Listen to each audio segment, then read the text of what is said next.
আমার প্রত্যাশা যেটা হলো যে আমাদের সিনেমাগুলো তো এখন উৎসব কেন্দ্রিক হয়ে দাঁড়িয়েছে, বিশেষ করে আমাদের যে ঈদ ঈদ কেন্দ্রিক ছবি।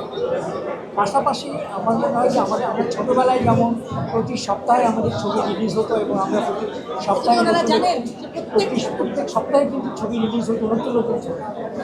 তো সেই ছবি যেমন আমাদেরকে আগ্রহ তৈরি করেছে, আমি মনে করি যে এই দর্শকদের যে আগ্রহ তৈরি করা, গল্প দিতে হবে দর্শকদেরকে, ভালো অভিনয়শিল্পী, নির্দেশনা এবং পাশাপাশি যারা প্রদর্শন করছেন পরিবেশক থেকে শুরু করে প্রযোজক প্রত্যেককেই কিন্তু এগিয়ে আসতে হবে দর্শকদের জন্য, ভালো ভালো গল্প নিয়ে উপস্থাপন করতে হবে।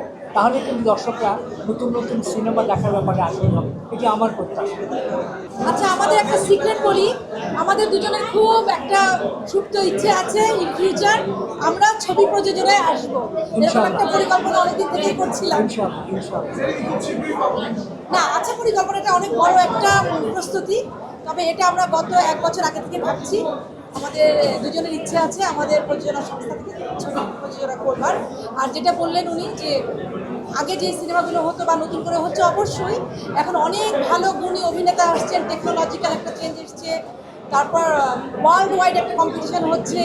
এখন আমরা ঘরে বসে ট্রেলার দেখতে পাচ্ছি, টিজার দেখতে পাচ্ছি। আর আমার সময় যে সিনেমা হলগুলো ছিল তখন সেগুলো আধুনিক ছিল, কিন্তু এখন এই যে সুন্দর পরিবেশে সিনেপ্লেক্সে বসে দেখার যে আমাদের সৌভাগ্য হচ্ছে, বা পাশাপাশি যারা গ্রামে আছেন বা বিভিন্ন অঞ্চলে আছেন তারাও যেন ছবিগুলো দেখতে পারেন।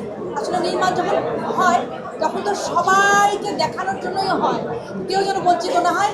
এই ব্যাপারটা যে আমি তৈরি করলাম কিন্তু কেউ দেখলো না, এটা যেন সেটাই, মানে যেটা বলতে যাচ্ছে যে সিনেপ্লেক্সের বাইরেও যে সিঙ্গেল স্ক্রিনগুলো আছে, সেই সিঙ্গেল স্ক্রিনগুলোতেও যাতে আমরা আমাদের ছবিগুলোকে নিয়ে যেতে পারি, সিনেমাগুলো যাতে সাধারণ দর্শকরা দেখতে পারে, সেই ব্যবস্থাও কিন্তু প্রদর্শকদের করতে হবে। এটি হচ্ছে আমাদের প্রত্যাশা। সবাই যেন দেখতে পারে।